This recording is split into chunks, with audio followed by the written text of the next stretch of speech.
यदि आपको लूटपाट मचानी है तो भारतीय जनता पार्टी में शामिल हो जाइए। यदि आपको अमीर शख्स बनना है तो फिर आप बीजेपी का दामन थाम लीजिए। यदि आपको अमीर ज़्यादा बनने की ख्वाहिश है तो सत्ता पक्ष में शामिल हो जाइए।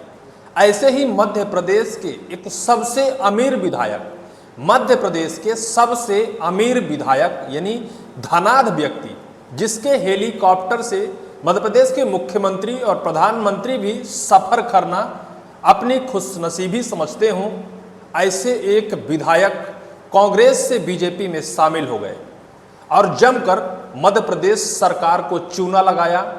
मध्य प्रदेश सरकार की आंखों के सामने, खुली आंखों के सामने वो खुलकर चूना लगाया।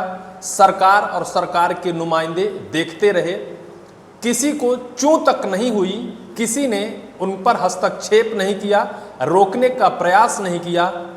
मामला तो तब हाईलाइट होता है जब एक शख्स उसको लेकर शिकायत करता है। छोटा मोटा कोई कांड नहीं, 1000 करोड़ रुपए का चूना सरकार को भारतीय जनता पार्टी के विधायक जी ने लगाया।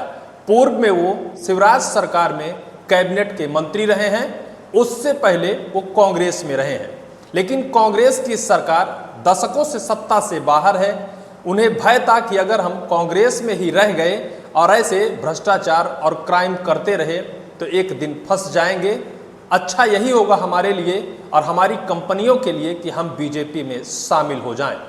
हम बात कर रहे हैं मध्य प्रदेश के कटनी जिले के विजय राघवगढ़ के विधायक संजय पाठक। मध्य प्रदेश के सबसे अमीर नेताओं में उनका नाम आता है।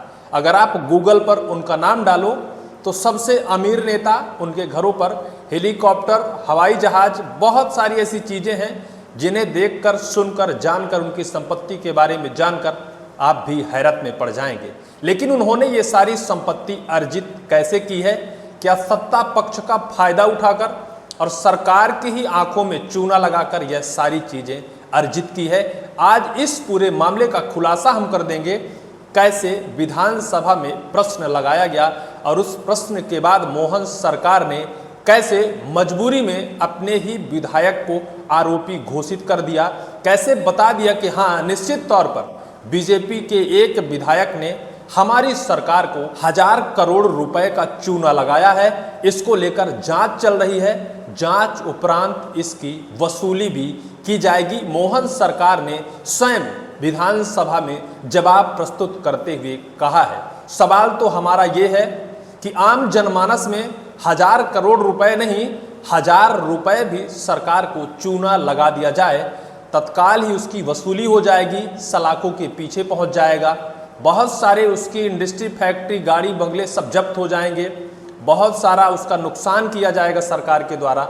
लेकिन एक सत्ता पक्ष के विधायक जिन्होंने सरकार की खुली आंखों के सामने सरकार को 1000 करोड़ रुपए का चूना लगाया, सरकार के अंदर बैठे नुमाइंदे देखते रहे, किसी की हिम्मत नहीं हुई कि विधायक जी के खिलाफ शिकायत कर दें, उनकी जांच बिठा दें, क्योंकि सरकार को लगातार उन्होंने चूना लगाया।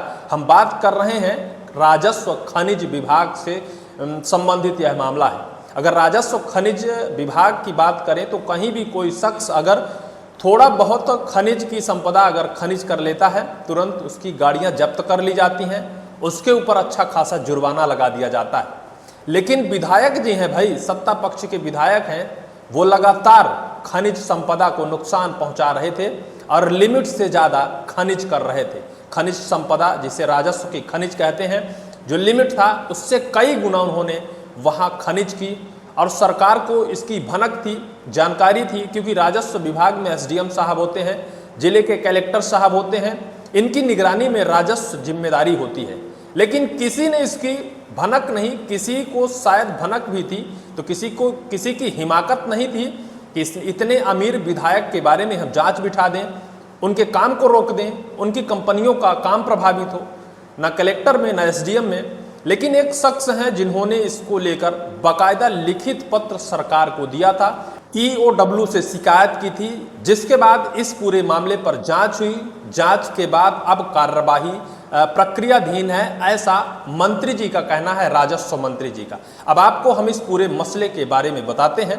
दरअसल जबलपुर के सिहोरा तहसील के अलग अलग गांव में लौह अयस्क 443 करोड़ रुपए से अधिक की इन्होंने खनिज संपदा अवैध तरीके से की।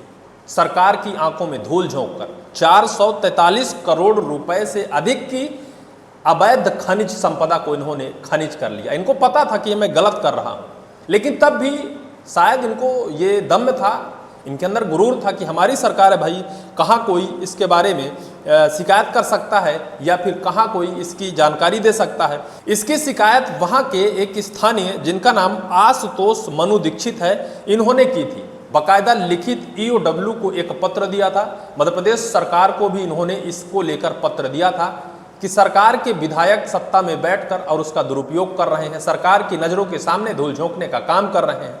शिकायत के बाद 23 अप्रैल 2025 को टीम गठित हो गई, जांच टीम गठित हुई। 6 जून को यह पूरा जांच प्रतिवेदन सौंपा गया सरकार को। सरकार के सामने यह जांच प्रतिवेदन में साफ किया गया कि निश्चित तौर पर सत्ता पक्ष के एक विधायक संजय पाठक ने लगभग 443 करोड़ रुपए की अवैध राजस्व संपदा का खनिज किया है। इनकी 2 कंपनियां हैं, इनसे जुड़ी हुई कंपनियां हैं, जिनका नाम है आनंद माइनिंग और निर्मला मिनरल्स। ये दोनों इन्हीं के परिवार से, जैसे आनंद माइनिंग है इनके बेटे के नाम पर रजिस्टर्ड है और निर्मला मिनरल्स जो है इनकी मां के नाम पर, जिन पर इनको दोनों कंपनियों से 50% का पार्टनरशिप बनाया गया है। इन दोनों कंपनियों के जरिए इन्होंने लगातार जबलपुर के सिहोरा तहसील के अलग अलग गांव में इतनी ज्यादा राजस्व की संपदा की लौह अयस्क का खनिज किया। 443 करोड़ रुपए का इन्होंने सरकार की खुली आंखों के सामने इन्होंने भ्रष्टाचार किया था। सबको पता था, कलेक्टर, एसडीएम सबको ही रहते हैं, सबको ही देखते हैं, लेकिन किसी की हिम्मत नहीं थी कि महोदय को इतला कर दें और कह दें कि आप गलत कर रहे हैं। सौभाग्यपूर्ण तो उस शख्स का है जिनका नाम है आशुतोष मनु दीक्षित। इन्होंने बाकायदा लिखित पत्र दिया। अब सरकार के जो मंत्री हैं, जिनका नाम सूक्ष्म लघु एवं मध्यम उद्योग मंत्री चेतन कश्यप, इन्होंने बीते मंगलवार को विधानसभा के प्रश्नकाल के दौरान मध्य प्रदेश के नेता उप प्रतिपक्ष हेमंत कटारे और वहां के कांग्रेस के एक विधायक अभिजीत शाह, इनके सवाल के उपलक्ष्य में जो चेतन कश्यप है मंत्री जी, उन्होंने जवाब प्रस्तुत किया। उन्होंने बताया कि कैसे उनकी शिकायत की गई। शिकायत उपरांत 23 अप्रैल को जांच टीम गठित की गई। जांच टीम के बाद 6 जून को जांच प्रतिवेदन प्रस्तुत किया गया। अभी जांच प्रक्रियाधीन में है, लेकिन कोई कार्यवाही आज तक पूर्व मंत्री और वर्तमान विधायक के खिलाफ नहीं हो सकी है। मंत्री जी का कहना है कि अभी भी जांच चल रही है।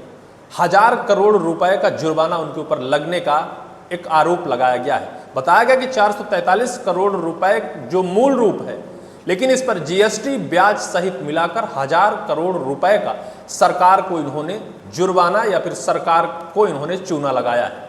लेकिन जिस तरह से मध्य प्रदेश के सत्ता पक्ष में बैठकर सत्ता पक्ष के विधायक सत्ता पक्ष का दुरुपयोग करते हैं, निश्चित तौर पर मैंने शुरू में कहा था कि अगर आपको अमीर ज़्यादा बनना है, आपको भी बड़ा इंसान या फिर पैसे का धनाद बनना है, सत्ता पक्ष में शामिल हो जाइए, जमकर आप काली करतूत करिए।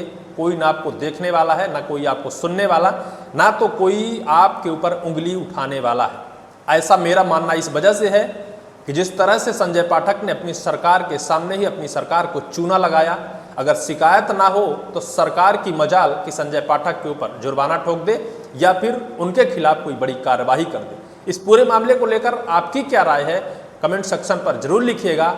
कब तक संजय पाठक के उस 1000 करोड़ रुपए रकम की वसूली होगी, इस पर भी बड़ा सवाल खड़ा होता है। इस पूरी वीडियो में सिर्फ इतना ही।